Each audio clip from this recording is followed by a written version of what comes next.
Oh, nice.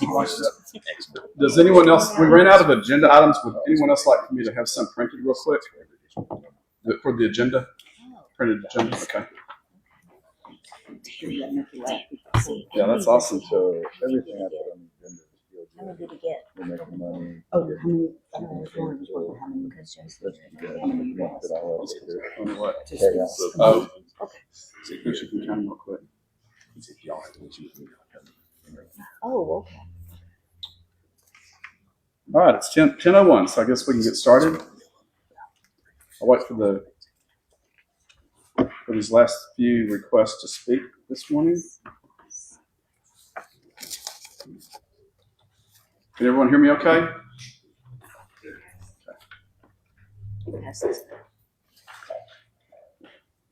You just gotta move them. That's Max. Yeah, I got to do it real They're quick. up as high as they'll go. Kiss it. Kiss an angel good morning. But lift it a little bit. Got any more batteries, Commissioner? Nope. Uh, They're all replaced. Okay. They're all good. Push it once or hold it down once. Hold it down. Here's 2 batteries.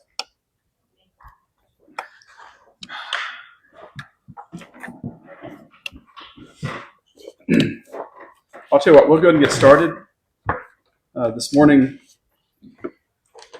Mr. Ford has offered to do the prayer and lead us in Pledge of Allegiance. And I've asked with some of the things that are going on in our county right now that he remember those. He knows what they are. So if you would please step forward and rise while we participate in the Pledge of Allegiance and the prayer.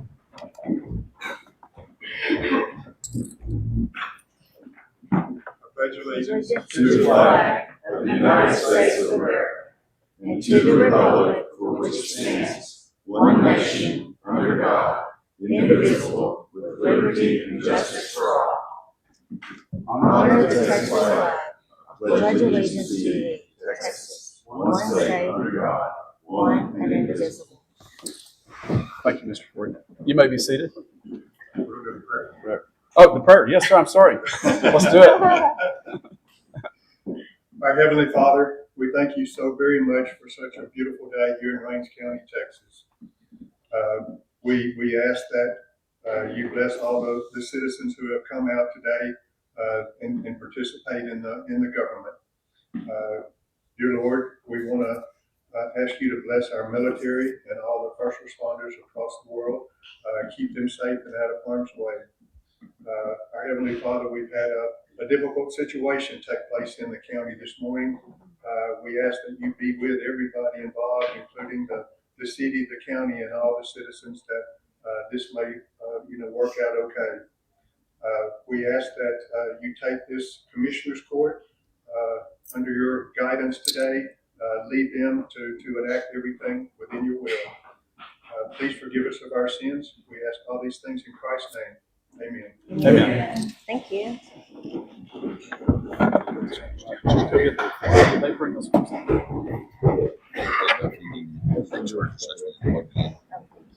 I won't probably make it, but anyway, yours was. Oh, man.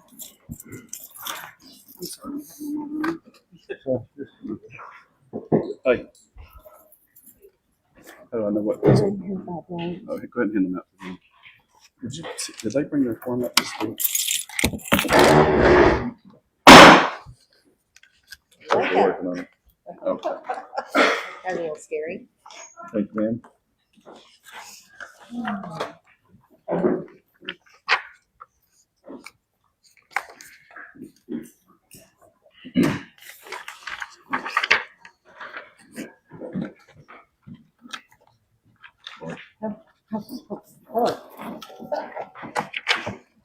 Are y'all finished?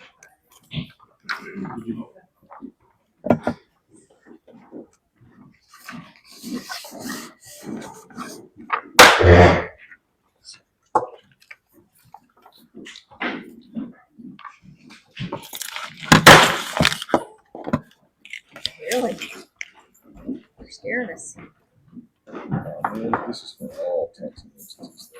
Sorry, misunderstood it. Oh, that's okay. It's all right. This is for- We were only glad to see if there were any questions really was on that. I think there are some questions.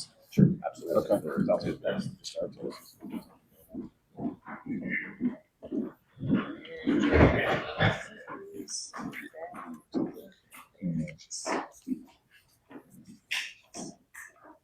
All right. So, first thing on our agenda this morning is to go and hear the public testimony. Each person's will be allowed this morning strictly 5 minutes. Today we're going to follow. We have a lot of speakers, and so we're going to strictly follow the decorum that's been established by Judge Wallace in the Commissioners Court back in 2023, I believe it was. Before we get started, this is we're in the Rains County Commissioners Court meeting. This meeting was posted on February the 20th at 3:29 p.m. And this morning we have a quorum. The meeting was posted pursuant to the Texas Open Meeting Act, Texas Government Code, Chapter 551. Everyone's present and accounted for this morning. So good full court. And with that, consider this meeting in order and in session. For those of you who do not know this, the Commissioners Court is a constitutional court. So this is, while it's not necessarily like a judge's court, like in Judge Northcutt's court or in the county court of law, or in the court that I sit in at the annex, this is still a court that's constitutionally organized and commissioned to hold meetings like this in a public forum. And so it gives us certain controls, and these controls that we've established are these documents. And so please read them. And I don't see anyone in the room that's going to be cantankerous today, but just be kind to our guests that are here from our solar project. And certainly, if you have frustrations, we'll deal with them as a court. But just be kind and respectful of one another is what I would ask you to do. And I know you'll do that because you always do. The first person to speak this morning will be Vicki Carroll. Ms. Carroll, please come on up. Hi, good morning. Would you please turn the mic on? Just tap it one time, that big rectangular button on the bottom. This one? Yes, ma'am. And then That's it. move it down to your. Yeah, Well, some people don't do that. practice stand off. Okay.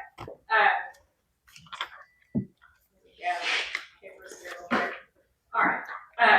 Good morning. My name is Vicki Carroll. Thank you for giving me this opportunity to speak today. I want to share some concerns and ask a few questions about the solar projects in Rains County. I live adjacent to the BEST project. This is not just an abstract issue. This directly affects my neighbors and my family. I have questions for the court. Before any further development, I respectfully ask, are there formal decommissioning and land restoration guarantees with these facilities? Have independent environmental, infrastructure, and economic impact studies been conducted to fully understand the potential effects on our county? I have community and environmental concerns. There are several potential impacts that are concerning me. The projects could lead to irreversible loss of agricultural and rural land, while also degrading the scenic and environmental resources that define Rains County. The heavy equipment needed for construction will put a strain on our county roads.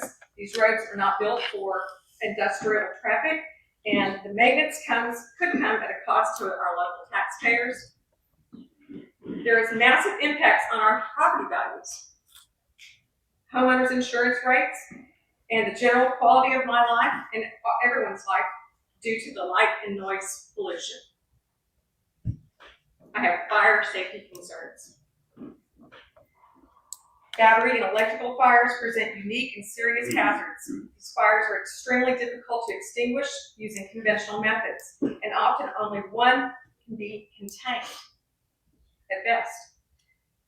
Without proper pre-incident planning, equipment such as self-contained breathing apparatus for our firefighters and hazmat capabilities and dedicated emergency response vehicles, these facilities place an unreasonable burden on our volunteer fire department.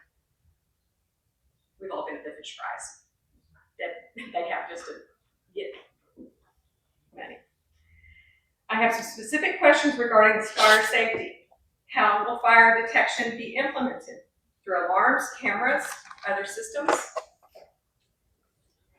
Is there a resident evacuation plan? This is particularly important on FM 3425 and FM 3410 route because they routinely flood with Elm Creek and the Ishmael branch. Finally, in an event of a fire, the water used to contain burning batteries will flow into Elm Creek and directly into Lake Fork. This will release toxins affecting drinking water for our local communities and even the city of Dallas, harming aquatic life and thus directly impacting our local economy. In conclusion, I want to be very clear, I do not oppose renewable energy in principle. My goal is to ensure that development decisions in Rains County are lawful, transparent, locally governed, and aligned with the long-term interests and will of the residents of our community. Had one extra note here. I'm emailing my concerns and questions to all of you. I'd like for this to be on the next agenda for another meeting so that we can hear your answers and responses. Thank you for your time. Ms. Carroll, would you be willing to submit the work that you've just done there to a court for the public record? My speech? Yes, ma'am. Yes, sir. Okay, thank you. Please.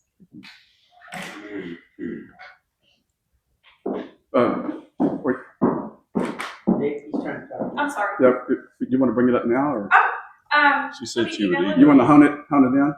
Okay, that's fine. Yeah, you're going to email the same thing to Becca, which is It'll I be got it. identical. Okay, all right, very good. Oh, I missed that understanding. Thank you for coming up and done. Mrs. Brightratz? Angela Brightratz? Yes. Sorry. Yeah. He's last. Oh, oh.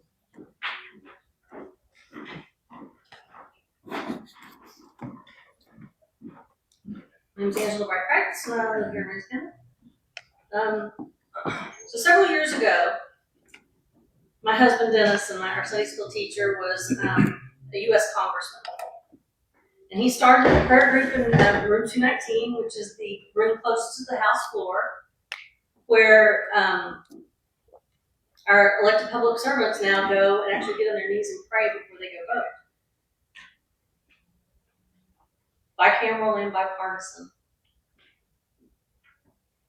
He started the Put It Up campaign when anti-faith, anti-Christ, anti-American organizations were trying to take down our national motto from the Capitol, In God We Trust. And he had it engraved in wood and bolted to the walls. He and David Barton used to fly to other countries to teach them how to do religious liberty and how separation of church and state has been twisted. Originally, when the Danbury Baptists were concerned about the national government selecting a particular Christian denomination as the state religion, Thomas Jefferson wrote them a letter saying that, assuring them of a wall of separation between church and state. And this was to keep the state out of the church, not the church out of the state. In fact, Thomas Jefferson actually had church service in the U.S. Capitol for many years, every Sunday. Our Constitution in U.S. and Texas are from the Word of God, the Bible.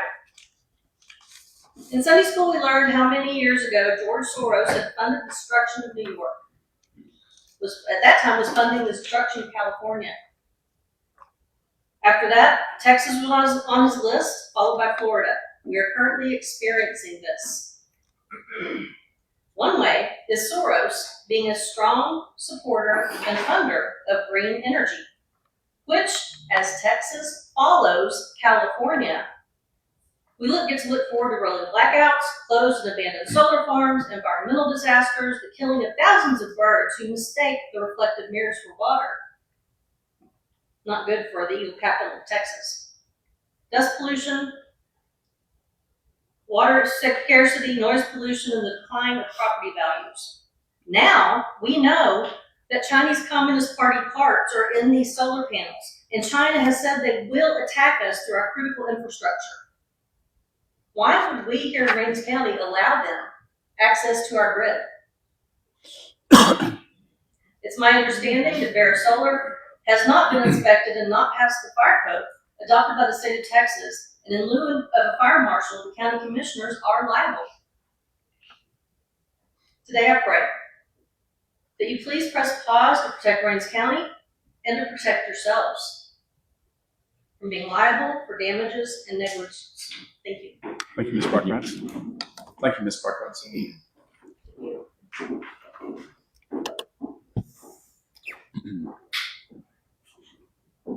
Geraldine White.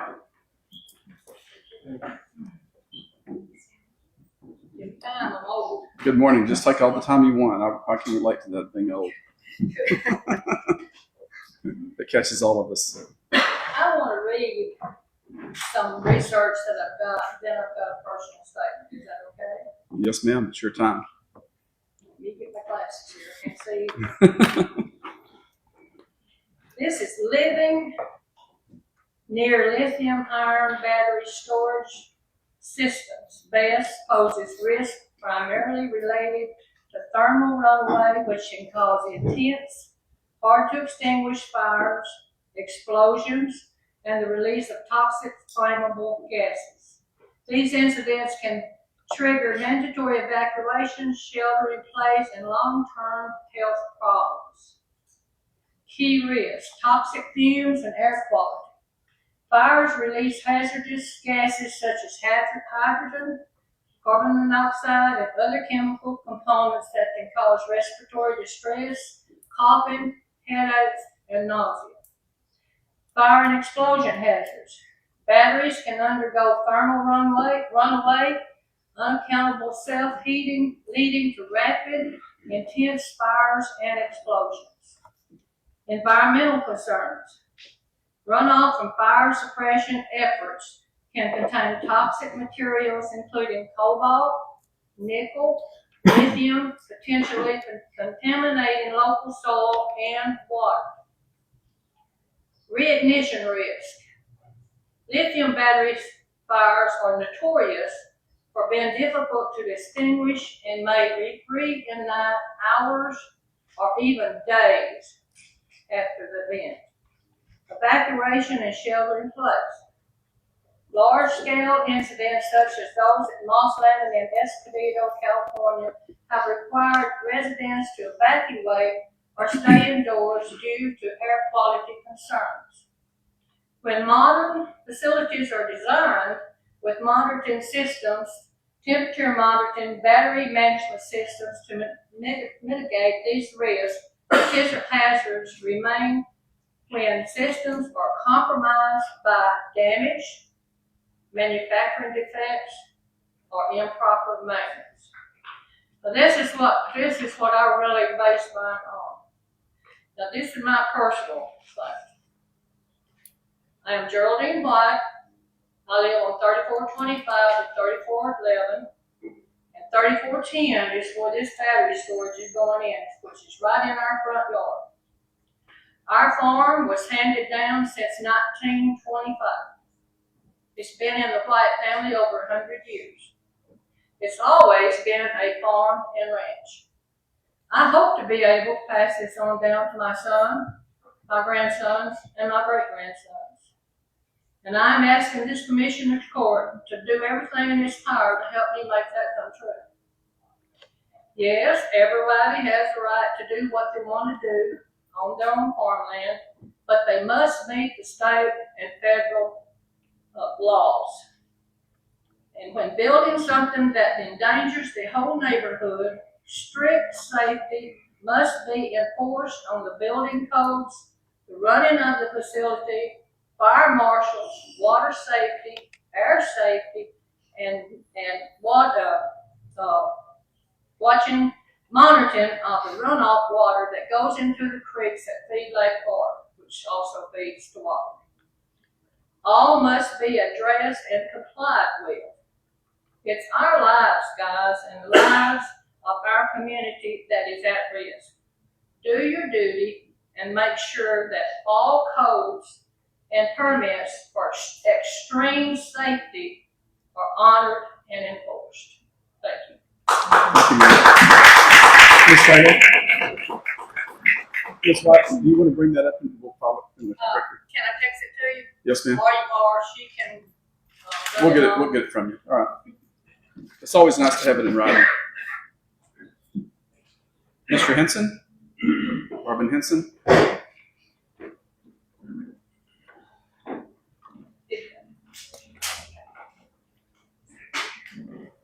morning. Today I want to talk about our community update. And we get to the fun here. I normally just ask there, but I'll always just put it in for. And this is dated Thursday, February the 5th, 2022. Approximately 40 people showed up for their daily fellowship and meal together at the Range County Senior Resource Center in Emory. The center has a daily average of about 40 in-person and 31 homebound meals delivered by Laura Clarkson. Due to funding cuts, Meals on Wheels only deliver meals 1 day per week, providing each homebound recipient 5 frozen meals and no hot meals are delivered at all. The meals can be reheated in a microwave for about 5 to 7 minutes, depending whether or not they're thawed or frozen. Conventional oven use takes about 10 to 15 minutes if it's thawed, 20 to 25 if it's frozen. The plastic covering, of course, has to be taken off before the meals can be reheated. The center previously received 175 meals per day. Recent funding cuts have reduced this amount to about 100 prepared meals, 60 for the in-center and 40 meals to the annex. The center staff, Karen Yapel and Laura Clarkson, are grateful for the limited resources they receive and the opportunity to provide food and assistance to our Range County seniors. The attendees had the opportunity to visit with incumbent precinct commissioner for Lori Norcutt, Jay Ford, a candidate for Range County Judge. Stacy Hilliard was in attendance for Judge Point Hilliard, since he is in Austin delivering a speech to the Texas Commission on Jail Standards. And Range County, we should all be grateful and proud of the senior staff, senior citizen staff who are serving a special segment of our community. I've reached out to Ms. Alvarez, our FFA facilitator there at Range High School. Currently, the facility has 4 raised bed gardens out there, and we're hoping to go in there and put at least 4 more, which would give them a total of 8. That way they can go in there and have more fresh produce to incorporate into the meals. The FFA department would go in there and help assist planning and things like that. So of course, before we move forward, we have to come up and get approval from the Commissioner's Court to make any additions. But we're working behind the scenes to get more fresh produce, and everybody needs to know the importance of this center to the health and well-being of our senior citizens. A lot of them that are homebound, the only person they see is the person that comes out on Meals for Wheels. And sometimes accidents occur, that person might be laying on the floor 3 or 4 days before any human contact is made. So it's very vital that we go in there and take care of our seniors and encourage them and participate. And then I'm finally opening that now. Thank you. Yes, sir. Thank you, Mr. Henson.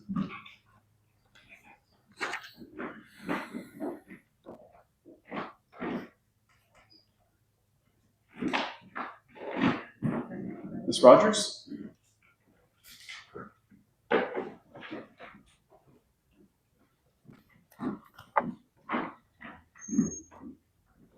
Suzette Rogers, I live at 1960 RS County Road, 3425 for sure.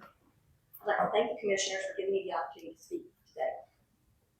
I would like the commissioners to advise the citizens via documentation of what safety measures they plan to put in place, other than the minimum requirements. Also, I'd like to know what safety measures you're going to implement prior to any project's completion, not at the end, but as it's going. It is the commissioner's responsibility to ensure all good citizens' safety. From toxins, from when the junkyards came in, to the sanitation sites, to anything that can cause harm to its citizens, it is your responsibility. You are our go-to legal. When you put burn bans in place when it's too windy and too dry, you're watching out for the safety. I ask the same thing for the battery storage, lithium battery drilling, and the solar panels. Lithium batteries will in fact catch on fire. It's not an if, it's a when. There's nothing that puts out the fire. The burning lithium batteries put out a carcinogenic toxin. A hazmat crew from Dallas has to get here. The fire could be burning for hours before the hazmat crew can get to Dallas. Anyone been on 30 lately? It's going to take hours. And how are they going to contain it? All the while it's burning, every citizen, every animal, every piece of land is going to, within at least 2 mile radius, be poisoned forever. The contamination field will be more depending on the wind. It's been shared with me that the Commissioner's Court will implement EPA and TCEQ safety standards. These are minimum standards. I'm familiar with them. EPA just has a minimum amount. I think the Rains County citizens are more important than minimum. Their requirements. You guys should install strict safety measures, which I emailed to everybody last week or 2 weeks ago. I'm asking that the highest level of safety be implemented and enforced for the citizens of Rains County, the surrounding areas, and the Texas infrastructure. The Lone Star Infrastructure Protection Act it gives details about that. Chinese parts are used and can be hacked into the grid. That all those people who want green energy won't have any energy. Won't that be interesting? In that documentation I emailed last week or 2 weeks ago to everybody, there was a press release from Ken Paxton. He's got an initiative to investigate cattle, which is the battery computer chip that's in those batteries and in the solar system. They are on a documentation of the national security threat. So those are important. So we need to follow up with Ken Paxton and see what he's doing, what's going on with that. And those that say that the landowners can do what they want with their land, that's not totally true. As Geraldine also said, Texas state law says you can't put anything on your property that endangers your surrounding neighbors.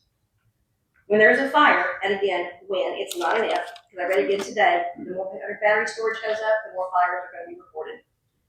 There's existing houses, families, right next door, right across the road, that backs up. Anything, downwind. Every Yantis and Arbela could all be affected by a fire. I asked a commissioner a while back why there's a flock cameras. The answer was, I said, because there's never been an induction, there's never been a senior alert. Why do we need flock cameras? The answer was, just in case. If it saves one life, it's worth it. Well, I put that in reverse. I asked the commissioners to the same pertaining to battery storage, lithium, drilling, and solar farm. Put the safety of the Rains County citizens first. If strict safety measures prevent a fire and save one life, then it's worth it. Thank you.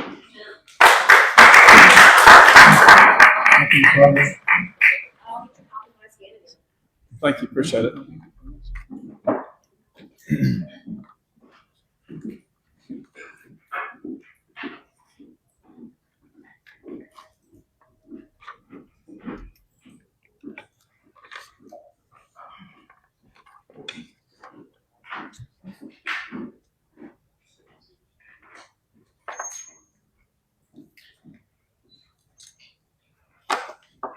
Ed, did you want to speak in open session or you want to speak on the agenda item? Okay.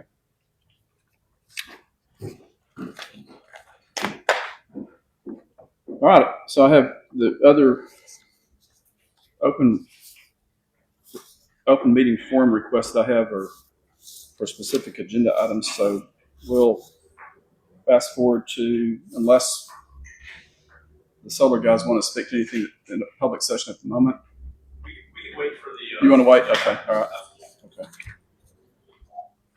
All right, so the first item of business on our agenda this morning is the consent agenda. And since we have someone who was wanting to speak about that, well, let's take a vote on, does anyone want to pull anything off the agenda specifically to the consent agenda to speak of it or speak to it? Mr. Ford, would you like to come forward then and tell us what's on your mind with respect to the consent agenda? Thank you. First of all, Jay Ford, 4109, FM 515 here in Emory. I've come to the Commissioners Court meeting several times and haven't really seen a suggestion box anywhere in the courthouse, so I just thought I would, come and offer a suggestion. On the consent items, we all recognize they're routine in nature. They're generally approved in one fashion, in one vote. Over the course of the past several months, I've gone to several city councils, ESDs, EDCs, board meetings, and things like that. There is something similar on all of them. It's basically, with the open act. And in all cases, there's either a discussion that provides what's going on and what the items are that you're doing, or it's a report, that's put in the agenda. My suggestion is there something that we can do from the county commissioners court perspective to make this more visible? Everybody knows we can put in a public request for the information, but where I'm going with this is, through the past several months and talking to a lot of people, it opens the county up for people to wonder what's going on. And we don't need that. We're not trying to hide anything. This is all open. I think everybody has trust, but there's a few out there that question. So I just want to offer a suggestion. Is there some way that we can make these things more visible? Whether it just be online to save copies or something, but or just a quick discussion. Like today, there's a couple line item transfers.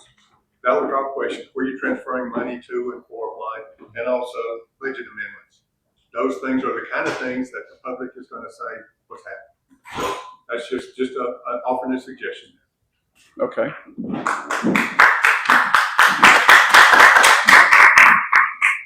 Well, in light of your requests, sir, I request, as we vote, I move that we consider the consent agenda items, but I'd like to pull off the consent agenda items, the specific things that Mr. Ford just brought up today. So is there a second? Second. Have a second? Any discussion about it? All those in favor? Aye. So let's discuss, what was the first one, Mr. Ford? Line item transfers. Line item transfers. I don't think we have any. Yes, it is. Yeah, we Do we? Okay, the budget amendments and the line item budget transfers are as in one packet, but I do mark them with BA and LIBT to differentiate. Okay, we had one budget amendment because we received insurance payments for an accident in the sheriff's department. So I'm asking to increase the revenue of insurance proceeds and increase vehicle repairs and maintenance by the amount received by the insurance proceeds. Okay. Line item budget transfers. The Road and Bridge Department had requested a $5,000 transfer from culverts to tools and small equipments for the purchase of traffic counters. And the other line item budget transfer is the amount that we budget in the contingency department of $250,000 for road and bridge materials. And Mr. Morgan has asked that go ahead and be transferred into his budget. So that would, set off, increasing his road materials, and it would increase the revenue due from general fund, decrease the amount in the contingency, and increase the portion of transfer to road and bridge. And that's it. Move to approve. Was there another one? I think she covered them all. Okay, all right. Thank you. Okay, we have a motion to approve that Line item transfer. this line item transfer And budget amendment. and budget amendment. Is there a second? Second. Have a second from Mr. Cook. All those in favor? Aye. Now, with respect to the remaining consent agenda items, was there anything else you wanted to look at, Mr. Ford? Okay. I would just say, I would like to make a motion that we approve or pull out the payment of accounts. Pull out the payment of accounts. Motion to pull out the payment of accounts. I'll second that. Okay. All those in favor, aye. Uh, That's unanimous. Please proceed. Just in transparency and full disclosure, a lot of times what people hear us say is that we approve the payment of accounts, and we'll typically give you a number. So the payment of accounts for this court's $310,736.97. And a lot of people don't understand, I think, how this works sometimes. So when you sometimes you'll hear huge numbers like that. And I was just going through them this morning, thinking about transparency. So when you hear a number like that, that's similar to you paying your bills monthly, right? And so in these, you see insurance plans that the company pays for on behalf of the employees. The county also in here will pay insurance for spouses, but that money is then taken from that employee's check to cover that. So you see these big numbers sometimes, and then here we also have a computer purchase for our CID officer at the sheriff's department. So that comes out of our payment. So you'll see that included in that big number, but there's grant money that comes back in to pay for that. So when you see those big numbers, it's a lot of times it's road material, it's insurance payments, it's credit card payments. So if you think of it like you do your own personal expenses, it is your insurance, it's office supplies, it's educational reimbursements, travel reimbursements, all those things. And so I know when I sat there before I sat here, I had a lot of questions too. And I do think that all five of us are very open to any questions that you have. I like the request to be more transparent. And until someone comes to us and says, hey, this is an issue that we see, we don't notice it, right? Because it becomes such a normal operation for us. And so I know that, you can reach out to your commissioner. I know the judge has been very, very open to letting people ask as many questions as possible. But I know sometimes sitting out there, you hear, what did y'all spend $310,000 on? It's expensive, right? It's expensive to run the county. Road materials are increasing. The cost of doing business is going up.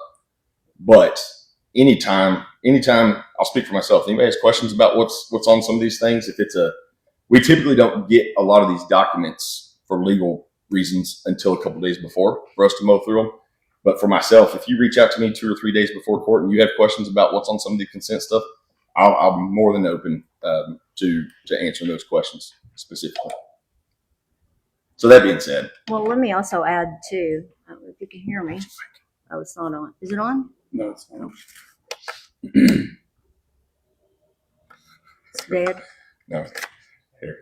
Anyway, so when you ask for this, make sure you understand you're asking for 13 pages, little bitty print, and it's got all the cost of to feed prisoners at the jail, the cost of new pens and paper. I mean, it can be a little boring, but I understand if you want that kind of transparency, that's what you're going to get. So, and just know that this is bi-weekly. It's not monthly. So this is bi-weekly. So when you see our entire budget, which I want to, at every commissioner's court meeting, I'd like to make this a note that I invite everybody to be at every budget meeting so that you can see the transparency of what the money coming in and how it goes out. Because if it's that important to you, I appreciate it if everyone would come to budget meetings so you can see, how much is in the pot and how much goes out in layman's terms. Also, Corey, I think I'm going to ask Tammy to speak to the delayed part of what you just mentioned about the timing of us getting information before we can actually roll it up to the cloud so you can look at it. So you don't mind. Well, we have certain deadlines that we have to try and meet for accounts payable, and sometimes not every department always reaches that. So, we strive in the treasurer's office to have accounts payable done by Monday and give y'all reports Monday. Sometimes there's delays in that. There's also sometimes processing issues and everything as well too. So, the accounts payable portion as Corey was explaining, some of that is the payroll portion, the benefits portion of payroll. So that varies from time to time with that as well too. So, we have an expectation of people turning in reports in a timely manner, and I will even be for one. I'm not always the best on that time limit. So, sorry, Casey, I'll apologize now.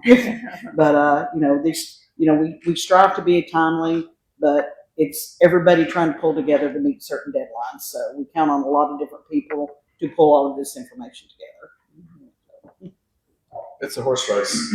For sure. So having said all this, all the agenda items are scanned and posted on your website, correct? Yes, they're all minutes on our page. Okay, so they are all posted. It's just post-meeting instead of during a meeting. And so in the spirit of being transparent, if you see something that we voted on that you have a question about, then feel free to reach out to any one of us and we'll answer the question, including Tammy. She's a rock star when it comes to getting these questions answered. So we're all about doing that, and we want to make it as seamless as possible. I know we had a request that came in asking for it ahead of time, but we struggled just to get it to the commissioners ahead of time a lot of days just because of the process that we have in place currently in the county. That can probably improve over time, but today that's where we sit. Any other discussion on that? I make a motion that we approve the accounts payable in the amount of $310,736.97. Have a motion to approve accounts payable. Is there a second? Second by Ms. Northcutt. Any other discussion? All those in favor? Aye. That carries unanimously. Payroll. Now let's approve everything else collectively. If there's anything left, is there a motion to approve everything else? So moved. I make it. Motion made to approve everything else. Second. Second. Any discussion? All those in favor? Aye. That carries unanimously. Thank you, Mr. Ford, for bringing that up. One more note on that. It's probably been, my microphone doesn't work. I'm sorry. Well, on one more note, it was probably a year ago, we had one of our more what would be the word for him? Worldly constituents came to me the exact opposite. It's like, why do you guys spend 15 minutes going through every line on the consent No agenda? kidding. Nobody else on the planet does that. Right. And so now there's going to be one more disappointed, but we'll have one more appreciative. It really is. Well, I heard two claps. Two claps. You're ahead right now. So it is funny. Different municipalities, counties do it all different. You're danged if you do and you're danged if you don't. But like I said, we are all regular people. You can come to us. You can call us. I've had that shingle on my office door for 6 years, and I've had about 4 people in 6 years come talk to me. Nobody's ever taken the budget home and studied it. But it's interesting. The budget's on the website too. Yeah. But it's just funny. Different strokes for different folks. But no, I agree. Let's keep it rolling. All right. Now we're to our action items. Lights, camera, action. Discuss and take action to accept the 2025 continuing education hours for Mr. Corey Young. Move to approve. Motion to approve. Second. Second by Mrs. Northcutt. Any discussion? Would you like to tell us all about it? What'd you learn? A lot. A lot.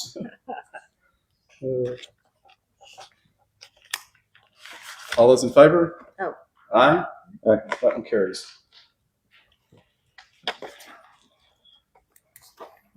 Discuss and take action to approve a final plat on Stockyard Farm Phase 2, LJF Manuel Survey, abstract number 164. Mr. Willis, is there a motion to This consider? is on FM 779. It, all of it faces. I'll make a motion we accept it. I move we approve. You move to approve, okay. Second. Second? It's on 779, 5 lots. They're acre and a half lots. It's been reviewed by Jason. They have all their documentation in. What's the name of it? It's here. We have it here if you need to look at it. If you haven't already seen it. No, I haven't. Okay. I just couldn't remember the name that you. It's the Which one? it's What? Stockyard Farms. Oh, Stockyard. Stockyard Farm, not farm, just farm. Lynn Ramsey's. Oh, Lance, gotcha. Doing it. Mr. Willis is the plat guy. I'm not anything. He handles all these requests that come in. And in his office, there's a stack of them sitting on a table where he files them at. And they're all there for everyone to see and look at. And You made the motion to approve? I we did. I'll second it. Well, it's already seconded. All those in favor? Aye. That carries unanimously. Okay, take action to approve the final plat on Quintero's Estates, James Forsyth For Forsyth Survey. abstract number 80. Mr. Willis. That is on Highway 69. It's a 2.36 acre lot, just one lot. It's just dividing 2.6 acre lot off of another property. Okay, yours doesn't work either. They have turned in everything. I move that we approve. Motion to approve this survey plat. Second. Second. Any discussion? All those in favor? Aye. That carries unanimously. Discuss and take action to approve the final plat on the David Rose survey, abstract number 291. Corey Young. It does have my name on it. It's actually in Commissioner Willis's precinct, but Jason sent it to me, and funny enough, as the law would have it, right? We actually work all together in all different precincts, especially on things like these. So Jason sent it to me. We looked at it together. It's trying to pull it up here. It's a 5.6 acre lot. It's on County Road 3378. They cut 5.69 acres out of an existing tract. It meets all the requirements, and I make a motion that we approve. Have a motion to approve it. Second. Second by Mr. Cook. Any discussion? All those in favor? Aye. That carries unanimously. Discuss and take action to approve a replat of lot 21 and 22, North Shores Phase 3. Dr. Corey Young. I move to approve. Motion to approve. Second. Second. Any discussion? All those, It's just real quick. It's in North Shores. It's two lots, lot 21, lot 22, putting it together like we have done many times in the past. They do it for different reasons. I think this one, they had both of them. They wanted to build the house on the line. So they just bought both lots, want them put together for tax purposes and other reasons. So it meets all the requirements. okay. All those in favor? Aye. Discuss and take action to approve a final plat, John Pasteur survey, or addition rather, Joel H. Steele, survey abstract 209. Whittaking, it says. This is one 5.15 acre lot. It's on the corner of 2370 and 2250. It's just one lot. They're just carving off of a. Move to approve. I move to approve. Okay. Have a motion to approve in a second by Mrs. Northcutt. Okay. Any discussion? All those in favor? Aye. That carries unanimously. And Commissioner Young, you were saying, Mr. Cook, you were saying that item number 11 wants to be moved to the end? Yes. Item number 11, they would like to stay as long as possible. Where are they at? I'm sorry, guys. You got to go to school today. All right. Discuss and take action to accept the shooting stands from the FFA organization. Jeremy Cook. Now, this is one of the Rains County beautiful things that we get to deal with every once in a while. I was hanging out with one of the deputies last week, 2 weeks ago. They were talking about going to shoot. Full transparency, the sheriff's office does not have a shooting range in Rains County anymore. So they had to go to Hopkins County. We didn't have any stands to hold the targets up. And I was like, what does a shooting stand look like? And he told me, and they was looking at some on Amazon. And I was like, I bet you the FFA kids could knock that out in about 30 minutes. So made a phone call, got Mr. Fisher's approval. These two young men slapped these stands together. Didn't slap them together. They Meticulously put them together. The welds are perfect. Well, come to find out, the day that they go shoot this earlier this week was the day that the wind was blowing 40 miles an hour. Mm. So I knew they were shooting. I knew we had new shooting stands. I texted the deputy in charge of the shoot and I was like, how did the stands work? And he said they were flawless. So Aw. Come on up, guys.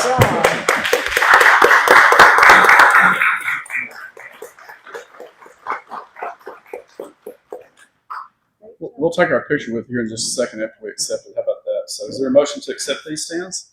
I will make that motion. Have a motion? Second. Second? I'll second. All those in favor? Aye. Aye. Let's take a picture. Why not? What's your Take it to names? school. What are your names? We've got McAllister. Jason Wilson and John Michael McAllister, they're both Nice to meet seniors. y'all. We've got the president of the FFA, and John Michael, what's your title? They're also working on a flaming hay roll unwinder for the fire department. Yep. Comes with that. Bruce, you came to commissioner's court. Take a picture for us. I mean, who don't put- Come over here. man, who don't You want put- to get a picture, Mr. Fisher? No, I'm good. Just the kids. Diane. You guys. Thanks, gentlemen.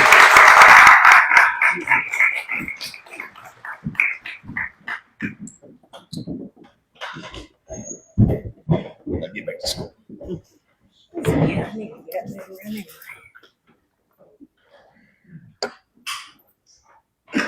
If anybody wants any shooting stands built by these kids, they're probably selling them for $150 now. $150.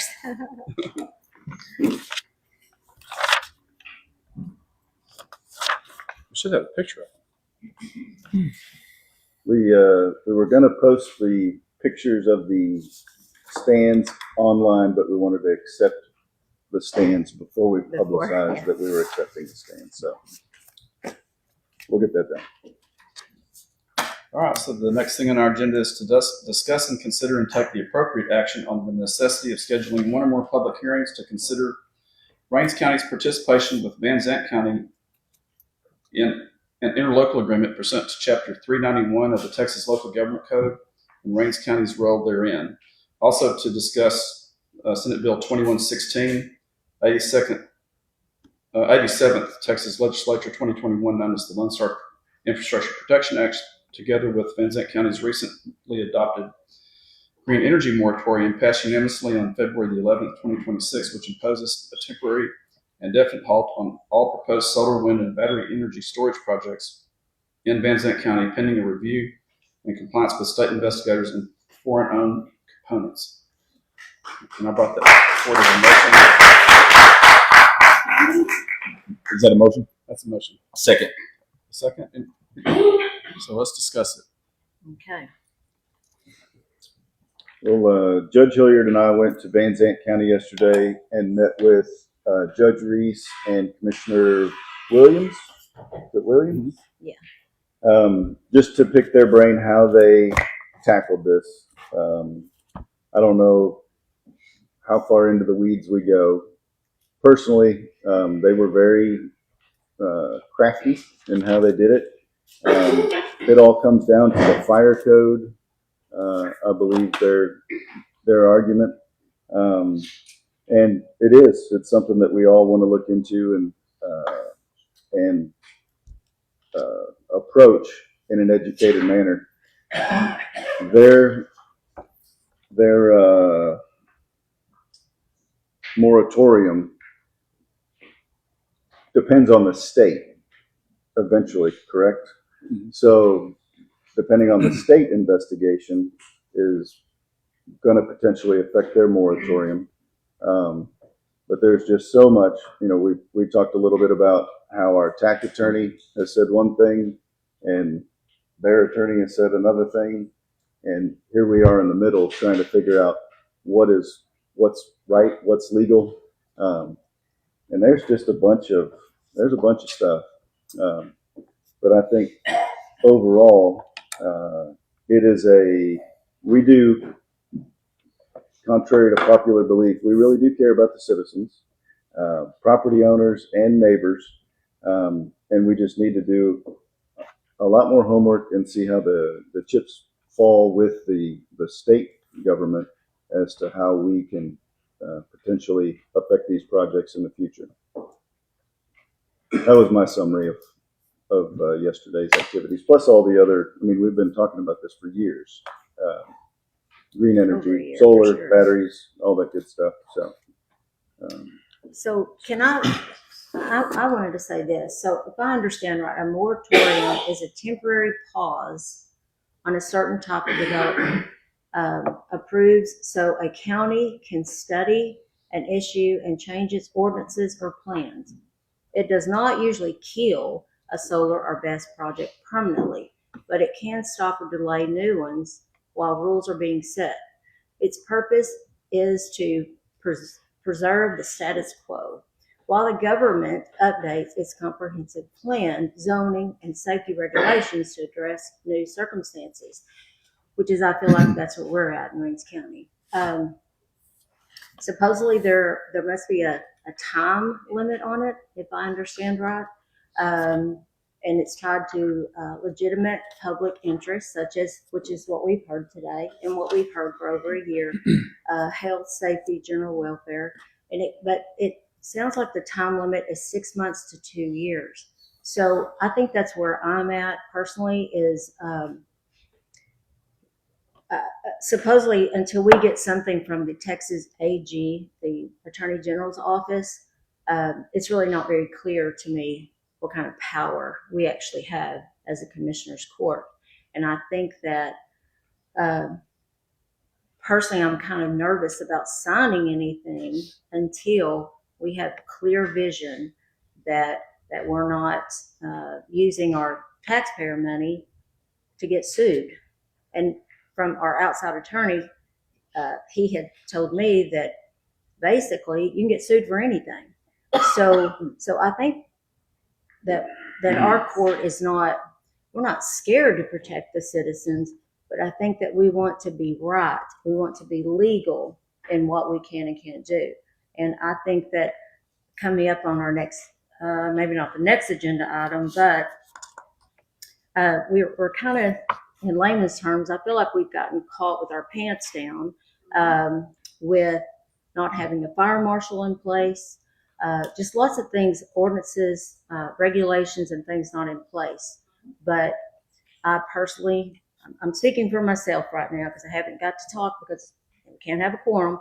I haven't got to talk to everybody, but I would like to see us set, not over govern, but I want us to set lots of regulations and zoning. Recently, there's been something happening in my precinct that I don't want to see it happen. So I've been trying to find everything that I can find to stop that from coming to my precinct. So anyway, that's kind of my spiel on it. So I'm here for this. I'm a public servant. I'm here to do what's right, but we've got to have laws. The law has to be set from the state for us to be able to set the law for our own county, I guess, if you will. Your turn. My turn. If you want it to be your turn. So, if Suzette, you mind? I'll talk about you a little bit, okay? So, so one of the reasons, right? One of the many reasons that this is on the agenda today is Ms. Rogers had reached out and right after last court had requested this become a topic. It just so happens that she said in public forum, this will be across the street from her. I've told her how many times I agree with you. I would not want it across from me for all the reasons that you have stated.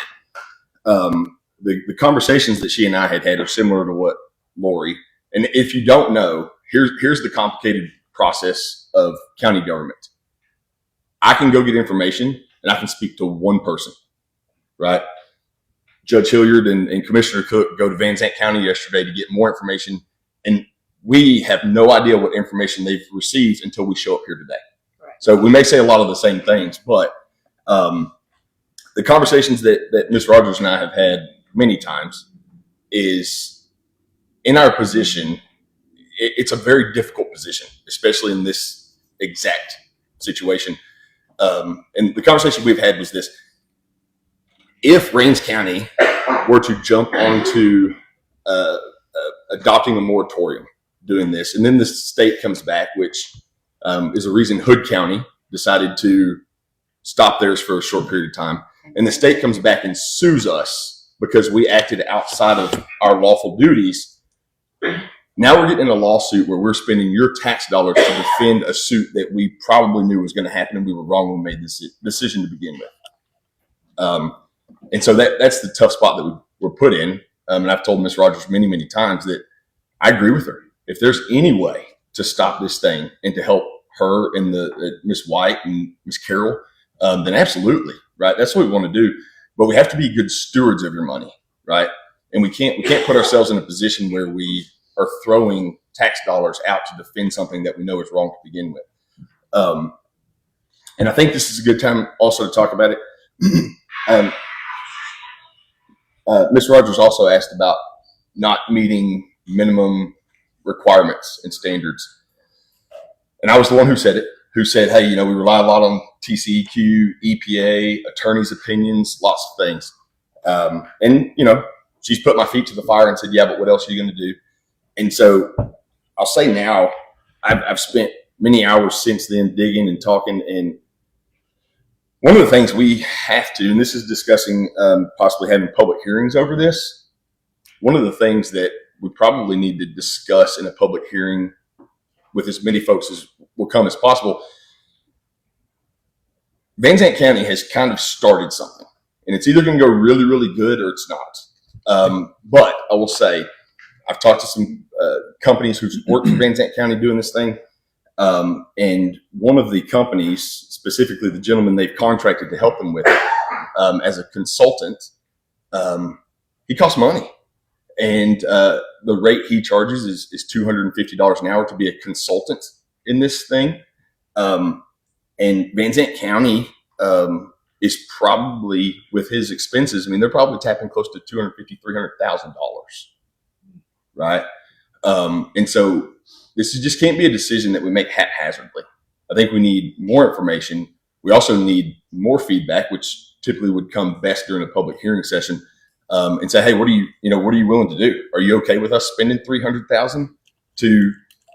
It doesn't mean they can't show up and do their business. It doesn't mean the project stops. It means that this guy, the specialist who helped write the NFPA 855 code, holds them to the high standard and make sure that every box is checked. And so we, again, trying to be good stewards of your money, we'll have to do stuff like this and have feedback and say, hey, what do you, we put the money on black and red, right?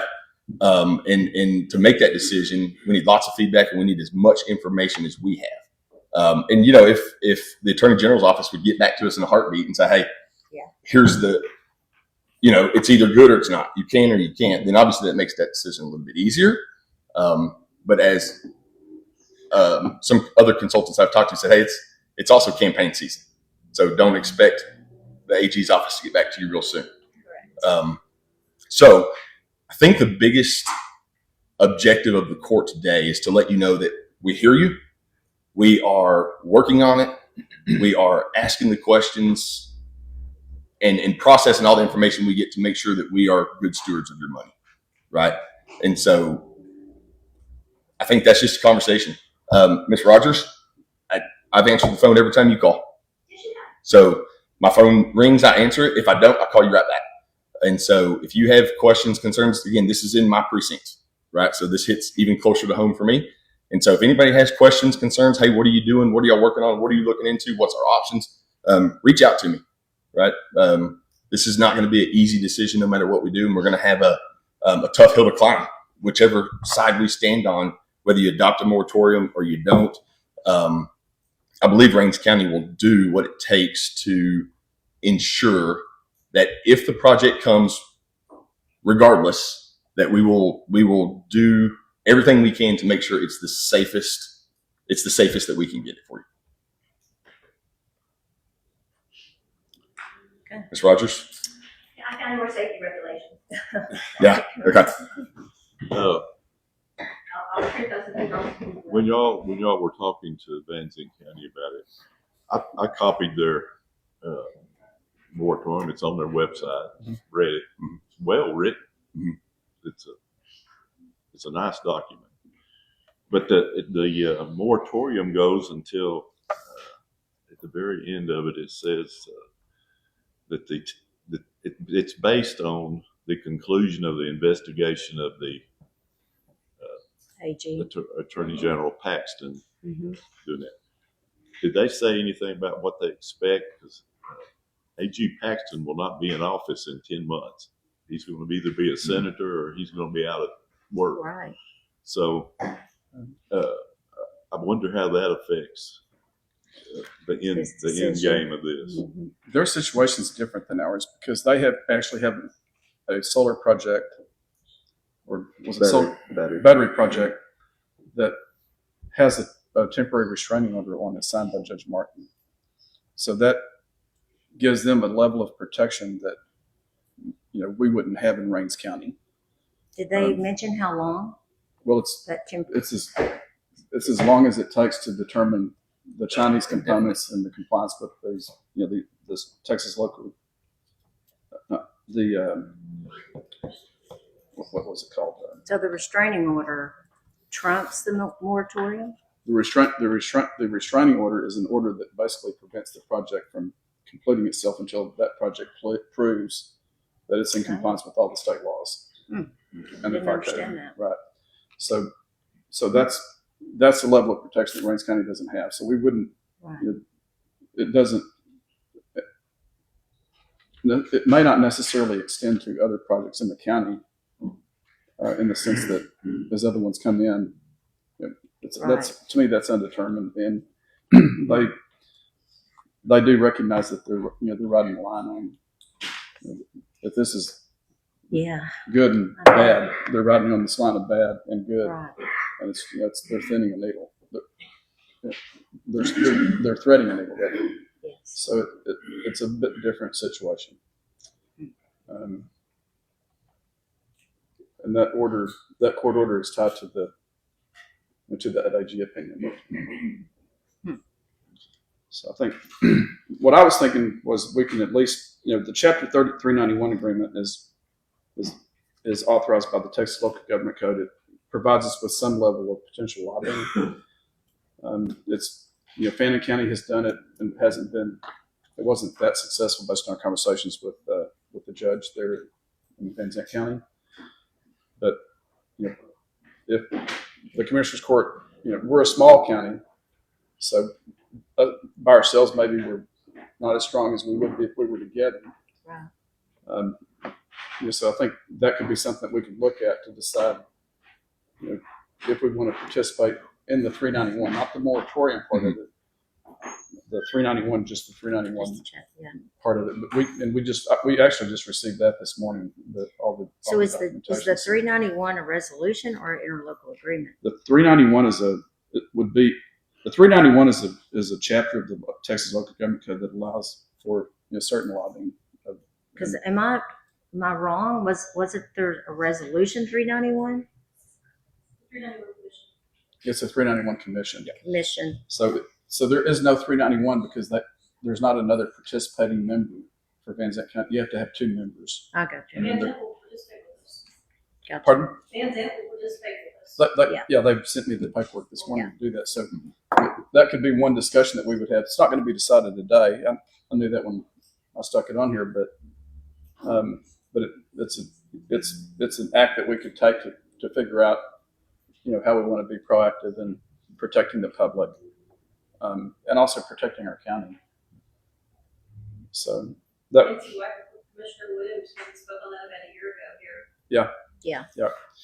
So I do have some reservations about it, but my reservations don't reflect the public's sentiment. So the reservations would be how are things voted on? Is it absolutely necessary? What are we giving up as a county as a result of it? We can do moratoriums on our own if we want to do a moratorium in Rains County. We don't have to have this 391 deal to do our own moratoriums. And we don't have to have any of this to enforce. We are the governing body, not saying what was said earlier today. We are the governing body for the fire code because we're less than 250,000 people. There's things that we need to do to get that established and solidified. But we are you're looking at the fire code guys. We are the guys that have to, and gals that get Scares me. to administer that. Absent hiring someone else to go and do it, I don't think that we're necessarily qualified to go do it all. Right. Right.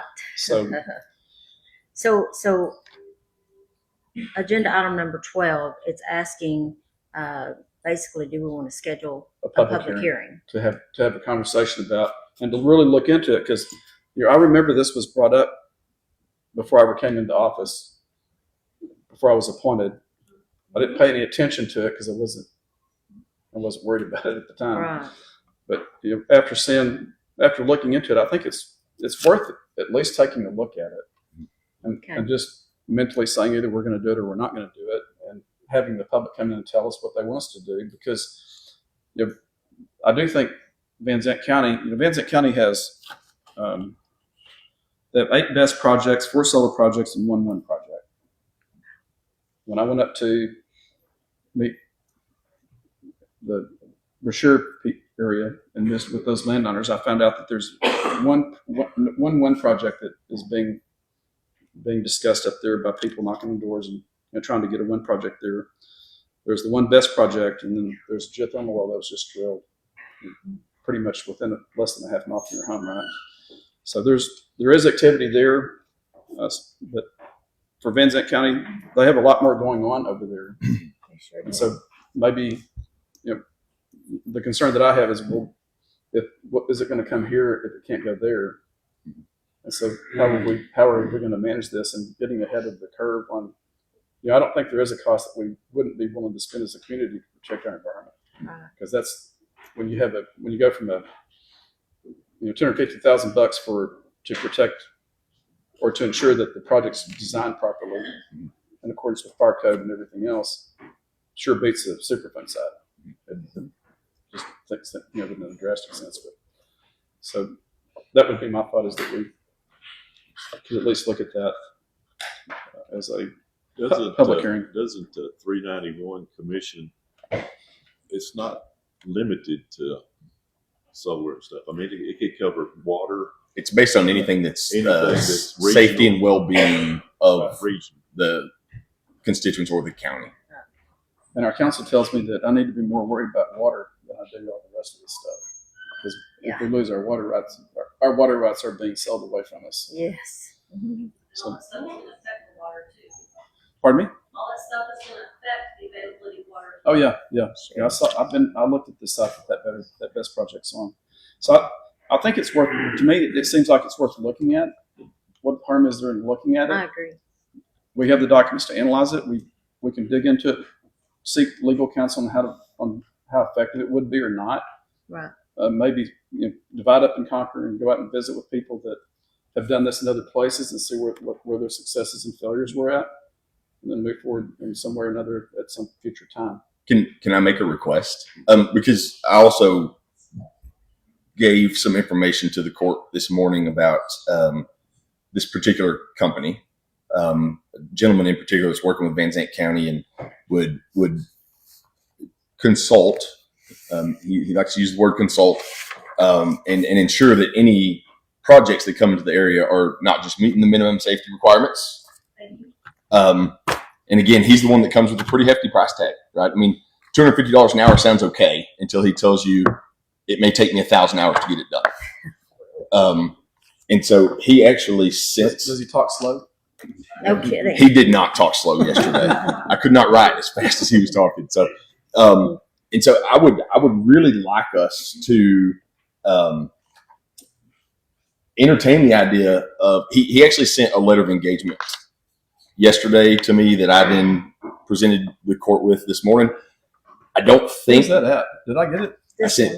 I sent you an email. Oh, that's it. So he sent us 2 things. He sent us a letter of engagement. He sent his credentialing. He also sent us a contract that he has done with multiple other counties. He sent me a copy that I've been sent to y'all. Kendall County. It's a sample contract that they had signed with their permission to release it to us. Just kind of seeing everything it would entail. And I don't see an agenda item here where we can place it in there to do it. But if the court would be okay with it, and if we could get citizen feedback, I would like to ask the court, is there a possibility that we could meet before our next scheduled court to do a public hearing to discuss that and try to get the ball rolling? A public hearing to hire the consultant. No, a public hearing to see what our residents would like us to do. Because either way, you're going to spend money. I mean, lots of money. Oh yeah. Another thing that comes with that, and one of his suggestions, and then speaking with the fire marshal out of Van Zandt County, was right now we don't have permitting for fire code. And so I would also like us to look at permitting fees. Their suggestion is, if based off the way Van Zandt County is doing it, if you set your permitting fees to similar to what they're doing, then you can offset a substantial amount of this cost to hire this consultant. Find a way to basically let the permitting fees pay for his services as much as we can. And so my request would be is that we look at that letter of engagement, that sample contract, and then I also gave y'all another 26-page document this morning, which he sent to me. And again, he charges $250 an hour. He's charging us nothing right now, right? I mean, he's trying to earn business as well. But it's 26 pages of when you hand them that application of, hey, this is what our application, here's our fees. And by the way, here's a 26-page document of everything you need to qualify for our applications. And essentially it makes it more difficult. It makes them jump through more hoops. But it holds them to the highest standard possible. That way, if there's nothing else you can do and they do show up and do their project, then you have the certainty that this thing has been gone through with a fine-tooth comb and is as safe as possible. You don't think that fits in item number 21? You use the word, when you wrote it, you used the word consultant. I read your email. The thing was in our package. Didn't he have, or his email this morning? Yes. He had a maximum price of $50,000 in there, didn't he? Yes. Not to exceed $50,000. So the way he presented that to me is what other counties have done is they've basically said at $250 an hour, we give you the authority to spend 100 hours. And so if I read his contract correctly and speaking to him, that's a contract that says, we're going to cap you at 50,000 for right now. Let's see where we get with that and see at that point, where are we? How much more do we need to invest to insure it? And he said multiple things. Some projects don't take that much. Some do. His claim was that there was a particular county that once his name popped up on a consultant, that energy company turned around and said, hey, we'll move on. I would be willing to agree later on If we can. for $50,000. Yeah. I mean, some knowledge is better than what we have right now. Yes. Absolutely. I mean, just to get the book for that 877 or 8, whatever it is, the fire code 855. 855. That you have to go buy that book, and none of us are going to be able to read it and understand it. And again, the gentleman we're discussing, And Van Zandt County's offered their consultants to us. They said they would also step up and help us. We can pull those people in as well. But we have to have someone that's rock solid. And then married in with that would be the need for the legal aspects of it. Because just as you pointed out, there are other things that need to be done. And perhaps we could lower the cost by looking and copying something from another place. and this gentleman here, as well as the fire marshal in Van Zandt County, said there was nothing wrong if we liked their. They gave us permission if we liked their application process, if we liked their fee schedule, tailor it to what we think Rains County needs specifically, and just use their similar processes for it too. You made a point a while ago, and I've probably had more experience than anyone talking to these people and looking at lease agreements and that sort of thing. There's one of them that I told them, I said that there's a lot of opposition. We're looking into a 391 deal. You know, these things are a big investment. We're talking about millions, several millions of dollars. And he said that, you know, if there's that much opposition, we might not want to invest that much. We might not want to make that kind of investment where there's that much opposition. So that might be a deterrent to this kind of thing. And they keep contacting me. I mean, Wow. For me, the deterrent's one thing, but the safety of it, you know, like assuming I was looking at the right spot whenever I went out to Miss Rogers' house and drove around there and looked at everything. Yeah, there's a dry creek right there, right by the project. Right through my property. Yeah. Oh, it's through your land. Okay, so She's the backside of the front. and then your house is just what, north of it or east of it? I am directly east. East, of yeah. it. So my 7 acres directly abuts this entire piece of I mean, I'm just thinking of my own land. I see why they're upset. Sure. You know, Me and too. what- And my property's right next door to hers, which is a quarter of a mile from my front yard angle. I can sit at my computer and watch them do their thing over there. And what I heard Miss Rogers say, I haven't had any person that I've met out there that said that they were absolutely opposed to it. They just want to protect their property values and they want to protect the environment. That's what they're asking for. They don't want to run away 160,000 pound battery, you know, going up in flames and contaminating. You know, how far is Lake Fort from your land? I don't know, I've never measured. Okay. About a Fish. couple of miles. Yeah, About a I'm a mile. mile maybe from Elm Creek, and Elm Creek drains straight across 514 into So Lake that, Fort. to me, that's worth it. There's going to be more of them. You know, this project right here, you know, if you think about Mike's land, that transmission line goes straight across the county. They leapfrogged, when it didn't work out with him, they leapfrogged to the other side of the lake. They being the battery guys. it's on the same line. It's on the same line. They just leaked over to another spot. And so if you think about going back to my analogy for Van Zant County, 8 battery, 8 of them. 8 best projects, 4 solar projects, and a wind project. The wind's harder to move, but the best projects are easy to move if it's on the same transmission line. You know, so if we don't make a plan for it, then we're going to get overrun with this stuff. Can I ask? Yes, the gentleman with the sitting back there. He looks kind of yes. Yeah, you got your hand up. He looks like he's ready to say something. Come on up. There's a few things to comment on. So, Come on up. oh, sure. And what was your name? I'm Ken Mallett. I am the head of development for Grupo Cobra. So we're not associated with the storage project that's currently on in the county right now. You don't want to be tied to that one. Right, but to comment on the movement of the battery storage facility, it does require a separate study from ERCOT in order to do that, which could extend out and push out. In this case, they used the same interconnection agreement that was there at his land So and slid it up the transmission line. And if they're able to do that, maybe Yeah. ERCOT can more quickly respond to that. That's what they did. Allow me to speak on a few topics for this first.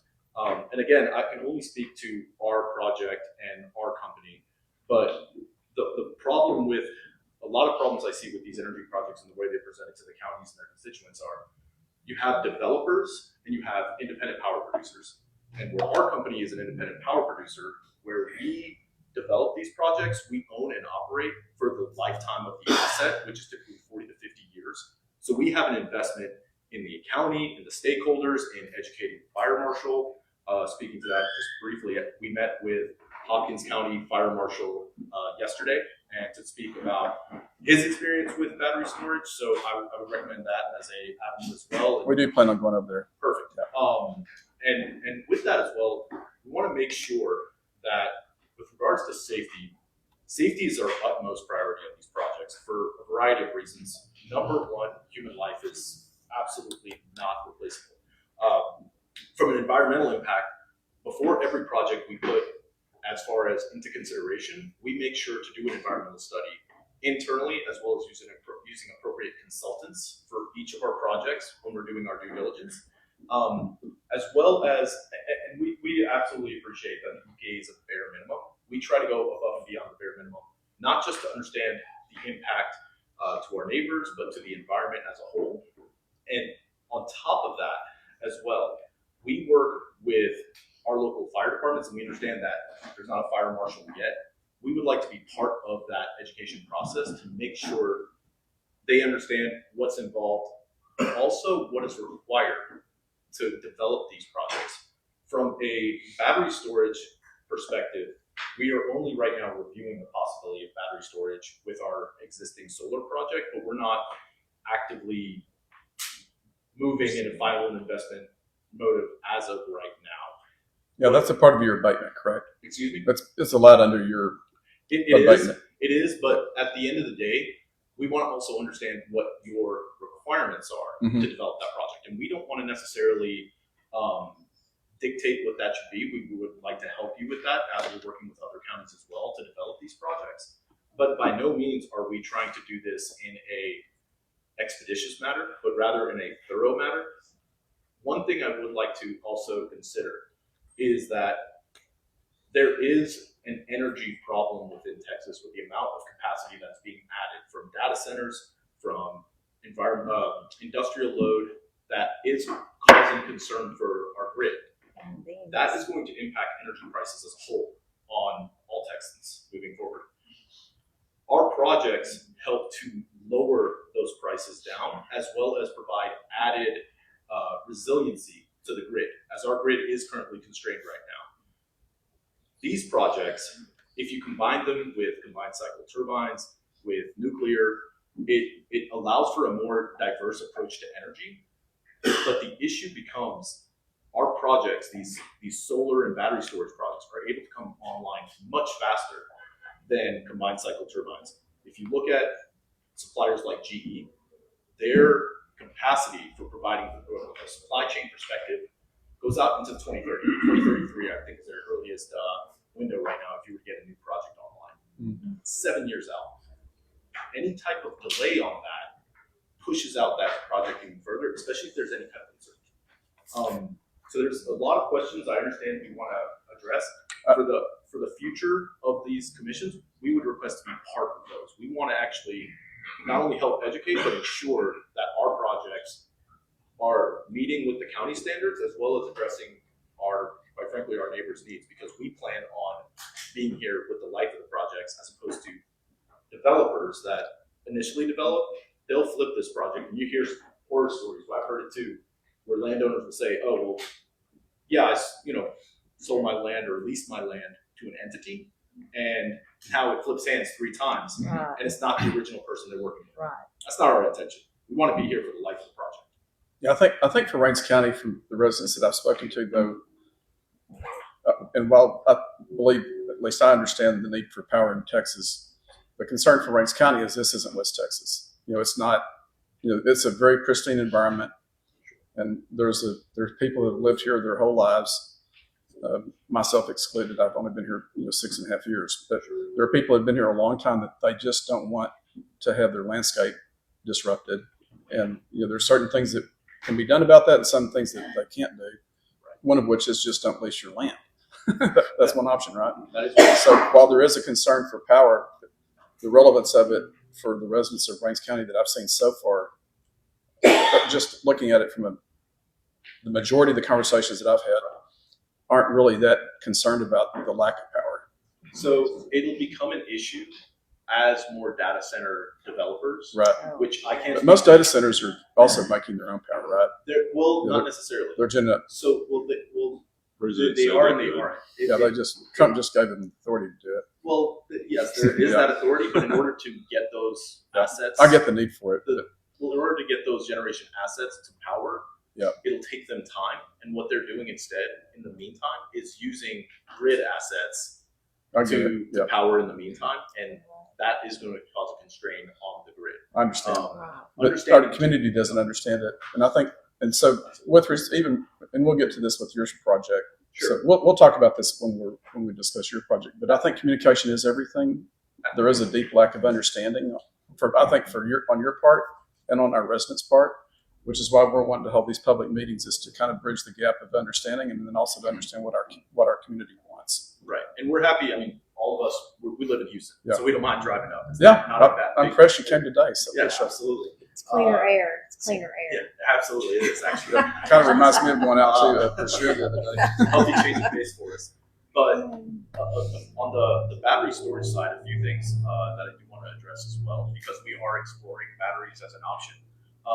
Or can we discuss that? This is, For the option for the yeah, we'll discuss it when you go to your project. we just request that we are part of these discussions. You'll be a That way part we of can it. help Public hearings. educate and help, just provide information, but always also work with the county as we're looking into expanding our project into BESS. You can count on it. Perfect. All right, Thank you. Thank you. Mr. Ken Mallett, KENMALIK, and I work for. Ed, were you raising your hand, Ed? I'll give it to you. I'll give it to you afterwards. Okay, thank you. It's public record. It is great. I did raise my hand. Okay, so if there's any more discussion, this item is just for the public meeting portion of this. If there's not, I'd like to kind of hone it back in. Yeah. Since this was our guest, I gave him a bit of latitude. For public meeting purposes, do you have a question? Okay, please step forward. Mr. Ford. Just a couple comments. In here you noted about the Van Zant County meeting on February 11th. I was in attendance at that, a display that if you weren't there, you just couldn't imagine what was there. I applaud you guys for what you're doing, especially going down. That was one of the things I would suggest, go talk to them and see what they've done. I agree with everything you're saying. You're all absolutely right. It's a lot of information, a lot of stuff out there. There's a lot of risk. There's cost. There's just tons of things that are going on this. One thing that I want to bring out here, and I think this kind of comes into the 391 that you're talking about, the display that they had in Van Zant County was the number of different counties that were there supporting them and speaking of it. And I think that is important because currently we all know this Commissioner's Court, you have zero authority to set regulations on this, absolutely none. And I think this provides us the opportunity, joining with Van Zant County, if we get enough counties to do that, possibly we get a voice in Austin to say, look, give us the opportunity. Let us decide for ourselves. I think, that would be a huge win in this whole thing, is if we can at least be able to decide what we want to do ourselves, rather than right now we're at everybody else's mercy. So a couple of things I know, the abatements are coming. I applaud what you're talking about doing there as well, in that we should have some type of guidelines that provides the county with some benefit as well. The companies and the people that are doing this should not get all the benefits. We should have, some type of long-term revenue streams out of this, to cover some of this. Since there is a lot of this stuff, I will say, I know that this is county business. There's not a lot that I could do, but I would like to offer my help and assistance. If there's anything that a private citizen can do, in terms of going to meetings, researching, doing something like that, I want to raise my hand and say, I'm game. I will help. I think this is important. The last pieces of it, and I heard this term a couple times, and I'm appreciative that you recognize this. The people that are coming here, we spoke in various manners and had different things, to say it in the way we've approached it and different opinions. But from my perspective, everybody that has spoken has said one thing: protect us. Right? And you recognize that. Protect us. That's all the people that are asking. Protect us. Right? The other side of it, Judge Hilliard, you just mentioned, the pristine. While we all recognize, okay, there's demands on our power grid, okay, we're not the ones causing it. We're not the ones causing the problem. Why is it upon us to solve it for them? If Dallas County, Tarrant County, Harris County, whatever these big counties, if they're causing them, let them figure out how to fix it, right? Why should we, put our farmlands up for this when we're not the ones that are requiring it and we're not the ones getting any benefit out of it? So I applaud what you're doing. Commissioner Young, I absolutely applaud the piece that you talked about. We want to have public hearings. We want to have this discussion. Let's fast track, right? Let's try to, there's a lot to this. Nobody disagrees with that. But let's put the ball in motion. Let's figure out, to do things as fast as we can, because this is temporary. We're going to have a short window. We don't know how long the window is. It may be 3 months. It may be a year. who knows? But, you know, we just need to get the ball rolling on it. That's my ask. Thank you. Yeah. What I was hoping for is we to have two public meetings, one in the daytime and one at night. So that older people can't come at nighttime, younger people can't come in the daytime. So we need to figure out, it's going to be inconvenient for Mike, or even really me on the weekend, but it needs to be at a time. And I haven't really figured out, I think, Jay and I had these public meetings together or separate, and it's difficult to get participation. And so you have people, if 20 people show up, does that really represent public sentiment? I don't think it does. And so hopefully we can get the public involved enough to help us understand how to make a decision, because we're trying to make decisions for the public. But if only 5 people show up, does that really represent the public sentiment? Does it really, like Mr. Potts, what would Mr. Potts say about it? Or what would the gentleman that I met downstairs that owns a lot of land yesterday, who did I meet yesterday? Anyway, pick other large landowners that own land. Doesn't matter who I met. Other large landowners that own land, what would they say about it? What are their feelings? What are their desires and expectations? I think those things need to be looked at. As for me and my ranch, I don't want it on my property, because I didn't move to Ranch County for it. But that doesn't mean that everyone else doesn't want it, right? So would you like for us to set a date next Wednesday? I'd like to get 2 dates. Wednesday. Well, with respect to that's what I'm asking for. I don't know. We'll have the nighttime one. Let's see. All right, everybody get out your calendar and set us a date. And just to manage the public expectation, there is no guarantee what's going to come out of these meetings. All right, because we can sit here and talk about it all day long. There's a lot of things that have to be accomplished in order for us to make these decisions. Yes, sir? Is it okay if I speak real quick? Please come up.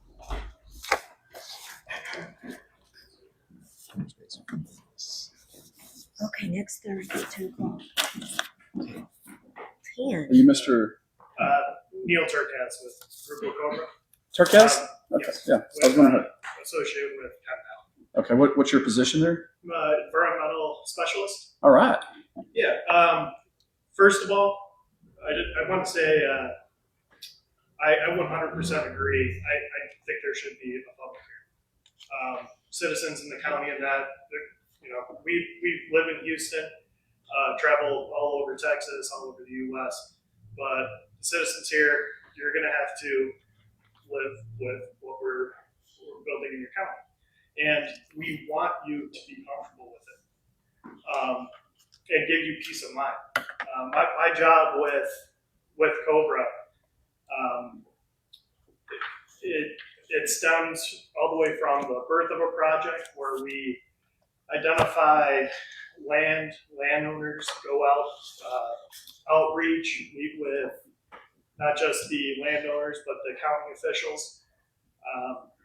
And then it stems to making sure the areas that we want to put in solar farms, panels, renewable energy sources, and make sure that it's going to be safe. Of course, we want to protect our assets and make sure we're not going to damage anything that we build, but we want to make sure people are safe. We identify floodplains and wetlands, making sure we're not going to get inundated by water and cause a fire, right? That's water and electricity do not mix, as we know. We have requirements, not only for, ERCOT sets a lot of our requirements for what we're building, but we also follow standards, TCEQ, our insurance that we have to carry to operate these sites. They require very specific documents. All of our environmental studies, everything from bugs, bunnies, and critters that we identify on these sites, making sure we're not harming anything, to making sure that we're building these outside of our floodplains. Can we say this for whenever we speak on your project? Yeah, that's I'm no sorry. problem. We're trying to just set a meeting right now. No problem. I understand. I appreciate your desire to come up here, but just to keep it like within the confines of what we Yeah, can do I was just, publicly. I just wanted to hit up for this topic because it's an overall. Yeah. We're talking Right. about Overall, right, so, no problem. so you're willing to participate Yeah. in these public meetings? Yes, sir. Okay, thank you. All right. All right. So what day? How about March the 5th at 10 o'clock? I have, let's see, March the 5th.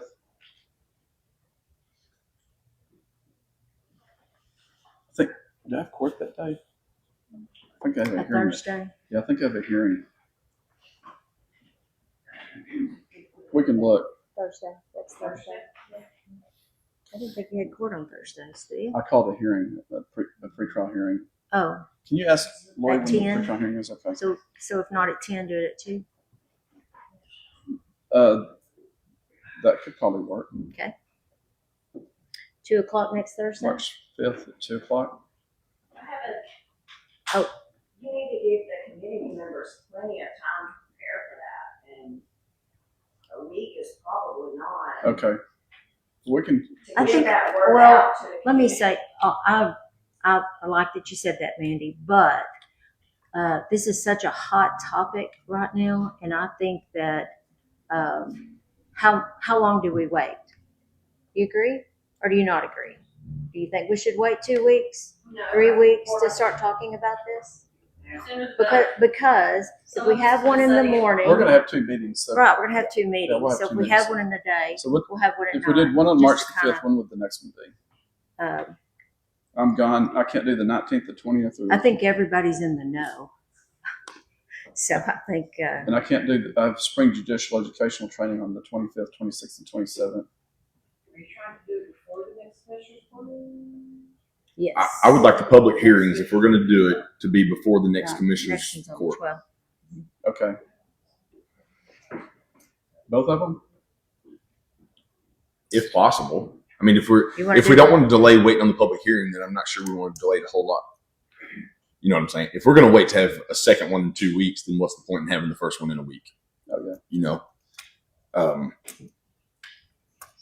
is it possible to do Thursday the 5th, 2 o'clock, and maybe Monday or Tuesday evening the following week, 9th or 10th? Those are both good days for me. Good days for me. Let's see. Hold on. Yeah, those are both. Let me go to the other calendar. Got to check Mike Willis's spring break calendar. He's probably got It is plans. spring break, Might the go to 9th and Mexico. 13th for the school, You got to wait till a snowstorm. and I'm leaving on the 11th. No, March the 10th. I have I'd have to do the 9th. That's court day. In the evening. No, in the evening, Oh, in on the the evening? 10th. I could do it on the evening. Yep. Say if we have Thursday That's during cool. the day, I can do the 10th. Do you have time to post it? Make sure we got time to post it. We do. got a week from today. Yeah, we got a week. Yep. So And on the 10th, on the 5th, yeah, we have 3 full days, Monday, Tuesday, Wednesday. Well, actually, we have 4 tomorrow. 5th will be a week from today. March the 5th. 3 full business days. What'd she say? You got on the 9th. 9th. Okay. You have 2 hearings on the 9th. All right. So Ninth of what'd you say on the 5th again? Someone make it in the form of a The- motion.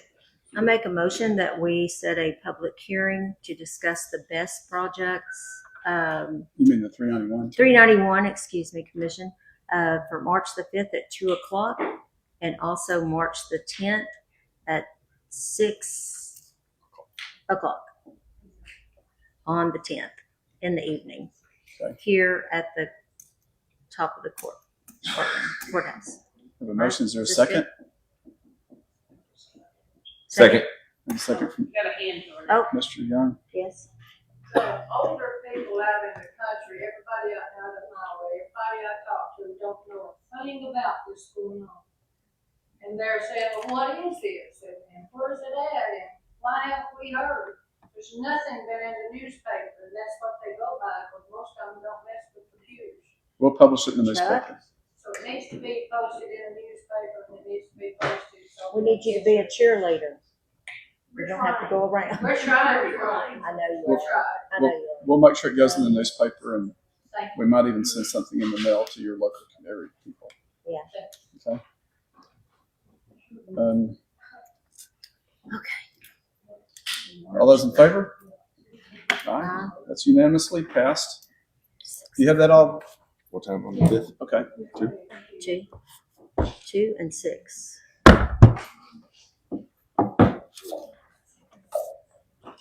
If you can't make the 5th.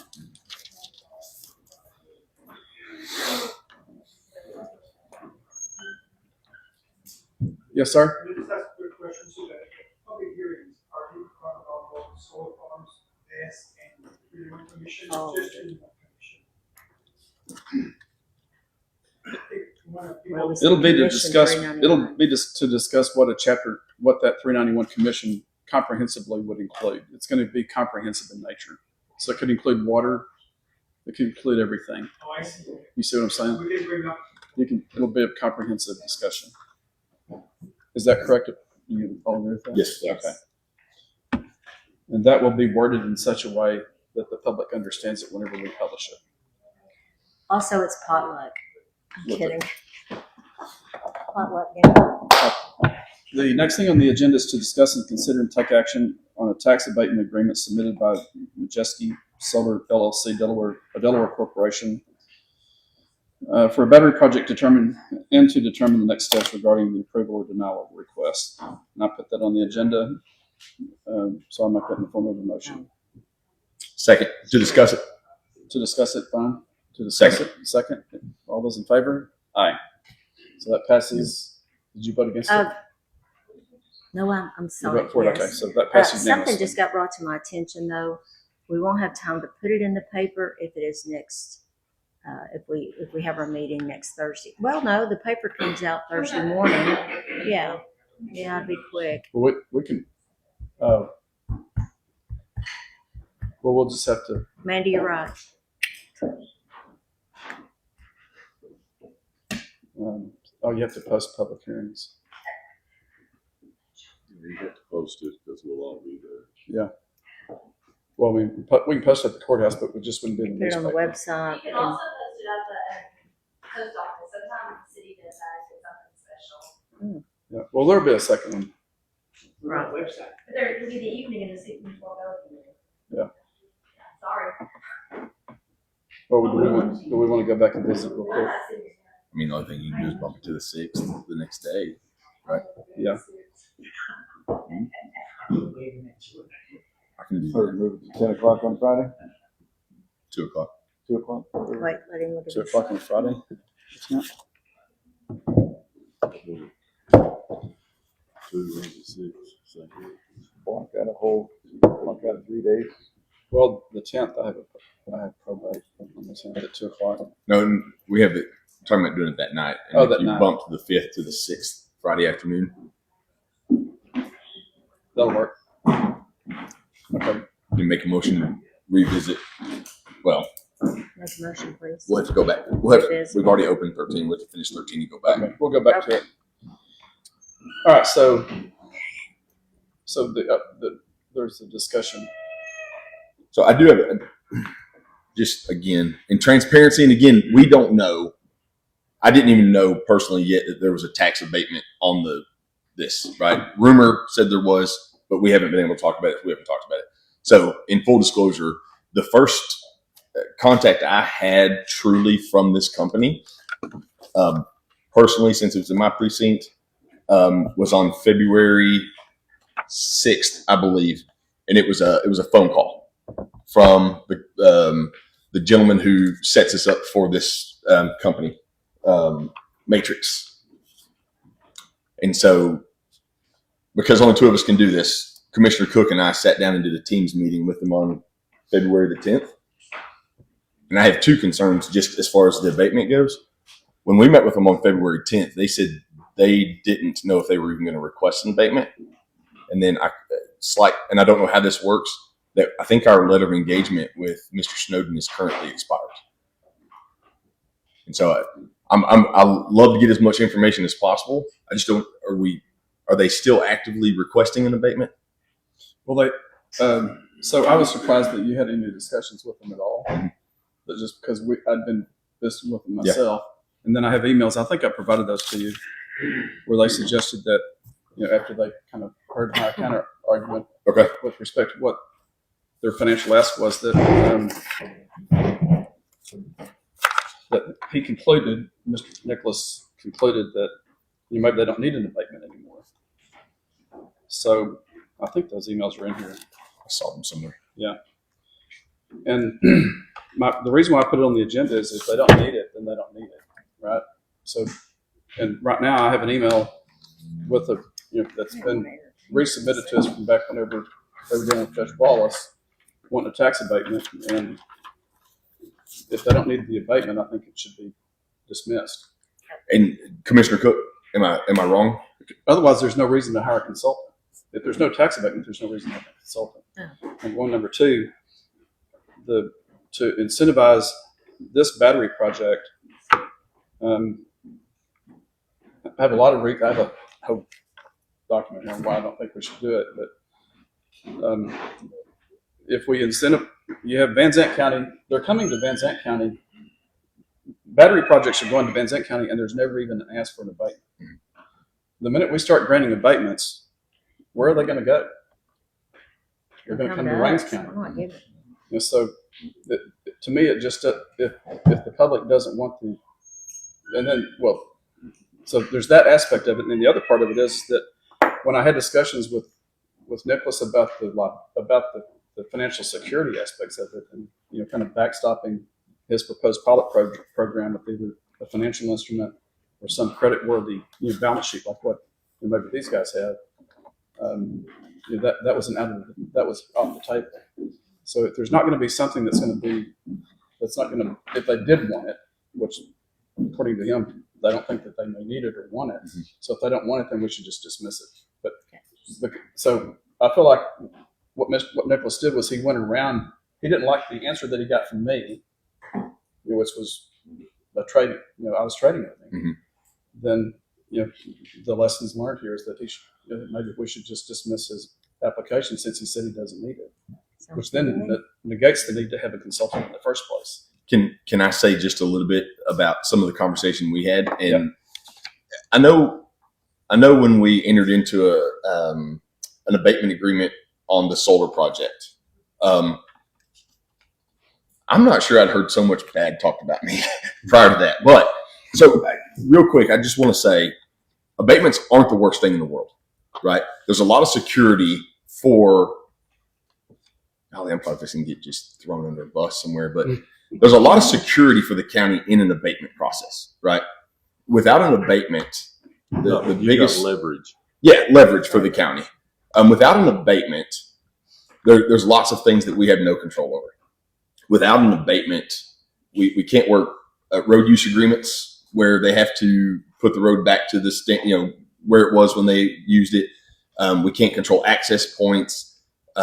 We really can't at the end of the day. And sure, yeah, there becomes an issue with appraisals, right? And other counties have done it where they don't do an abatement within a couple of years. And not to speak ill of Cobra, I don't know them personally, but where they come in and they start arguing appraisal values, right? So then you eat down whatever sales tax revenue you thought you were going to get.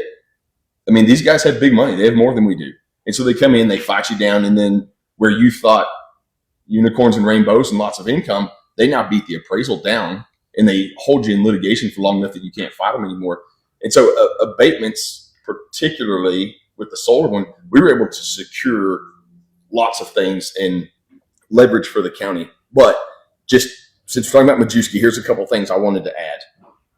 Is based on the abatement that they presented you with and y'all countered on, looking at, and I'm assuming that property tax cost basis is the cost of the project, right? This is their spreadsheet. I asked them to prepare it so it'd be in their own words. So when they send it to you, they tell you, just double check me though, that they're saying that this project is worth $143,190,000. Yep. One reason why they may not want an abatement, and we did have Mr. Snowden on the phone with us because we'd worked with him in the past. And although we did not have a letter of engagement, he did it just to help us out and help us better understand it, because he also helped work with them in an abatement process early. So one of the reasons too is this. So when they presented it to Judge Hilliard, they estimated $143 million. Consulting firm said it was worth 164 million. And now that they're saying they don't want the abatement, they're telling us that it's only worth 93 million. Right. So from the very beginning, they're discounting what it's worth to try to beat you up on appraisals to begin with. Whereas if we do, and I'm not against doing an abatement if we have to get to that point, you actually have the teeth to go back in and say, no, it's not worth 93 million. You're already trying to start us off on the wrong spot. It's worth 164 million. And so as much as we get beat up for the abatement that we did, it's hard sometimes to try to help everybody understand where the benefits of the abatement do come from. And this is, in my opinion, this is a valuable point that if we do work with them, if we decide to and need to work with them to do an abatement, we're probably going to hold them into the $140, $160 million project range where they're already telling us they just want it to be worth 93 million. So I say that to say as much flack as we will catch for abatements, there's value in it. And we don't, Rains County doesn't have the money to fight them, on appraisals and on attorneys. And so I don't think we should be 100% against abatements, but I do think that we need to keep the public completely informed if that's the route that we have to go on why some of those decisions are made. I don't know where I'm going with that, other than there is value in these abatements to an extent. And if nothing else, they're already discounting the cost of their project by $72 million. So at the end of the day, that's $72 million of taxable property that they're already trying to beat the Rains County citizens out of to begin with. So the pilot's discounting it by 50% more or less, right? It's 2.7 million. If it's going to bring in, I think that would be the total over 10 years that we would get for a pilot. But they're negotiating. They're negotiating whenever they represent that a battery project is going to last, that has a 30-year depreciable life on it. And that project's going to get we can ask these guys when they come up here, but these batteries are going to last 7 to 15 years, and they're going to be putting new ones in. They're negotiating with us, and then to have a pilot program in place that doesn't have a financial instrument that backstops the obligation, the financial obligation, that because we're removing our ability to go and file by having a pilot program, we're losing the right to just have our tax lawyers go and foreclose on it, because that lien there supersedes all financial instruments. And so by giving them this pilot program, if they fail or it doesn't work out, then we're stuck with the remedies that are provided in that agreement, which were not very good. So, and then if the project fails or burns up or whatever, if there's nothing other than the project companies, which are highly levered, these project companies, their only asset most of the time is the asset, right? So it's heavily levered with equity and debt and everything else. Well, it just leaves us in a very precarious position. So if you don't mind me asking you, not to put you on the spot, you don't like this to begin with? I do not like it. Okay. No. I don't. Yeah. I don't. I wrote a whole big deal for you that talks about why I don't like it. So what I don't like most about it is they're negotiating. They're using the inefficiencies of our government, our county government, not us collectively, but the state of Texas government, to go around someone in the negotiation of a transaction. And for that reason alone, I would be pushing to deny it, because I think it's unethical. So what I would like, it's not a political speech. I'm just upset about it. Yeah. Like to go around to have a phone call afterwards, to have him tell me in an email, I gave the email, that we don't think we want it anymore. And then to walk into a room the day that the meetings get posted to see, well, now it's getting posted. It's not y'all's fault. You didn't know because I didn't tell you. Right. So I just felt like that was just a big slap in the face. And it's just like they need to be taught a lesson. Number one. And then number two, when you go to Van Zandt County, we asked Van Zandt County, the judge and Mr. Williams yesterday, what is the depreciation schedule for your solar project? And they said it was 10% per year. That's what they had with no abatement. That's what they negotiated, was 10% per year. Maybe I could go along with that. Yeah. I mean, when you go and look at it,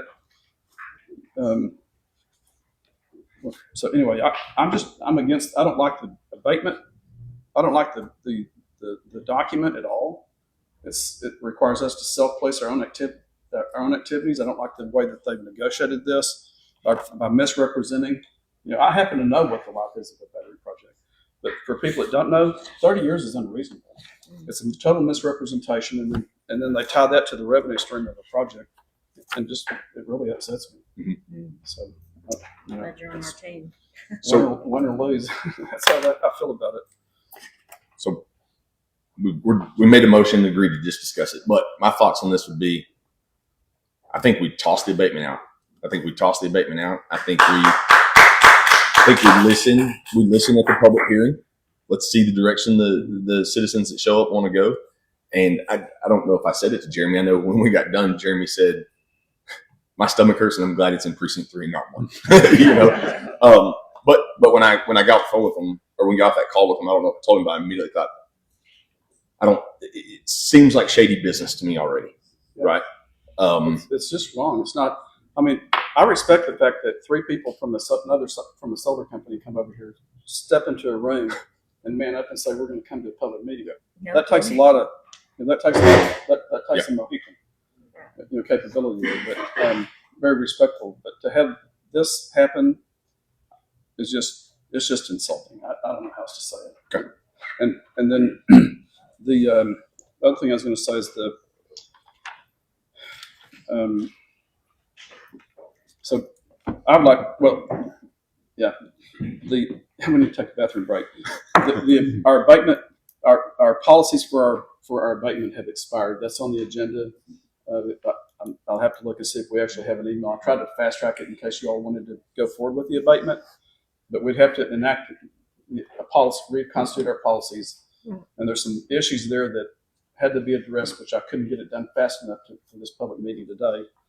But so there's that, and then we don't know. There's no reinvestment zone established. So there's still some work to do. But I would just like to just send this message back to them to just say no abatement. Period. So you would like a motion to deny the I'll request make that for motion. abatement. Okay, we have a motion to deny the abatement for this battery. Second. Second. Any other discussion? All those in favor? Aye.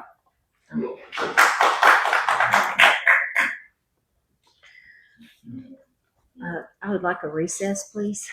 Okay, we'll stand in recess. You want to recess until after lunch? It's up to y'all. Yes. What? We'll recess until 1:15. 1:15.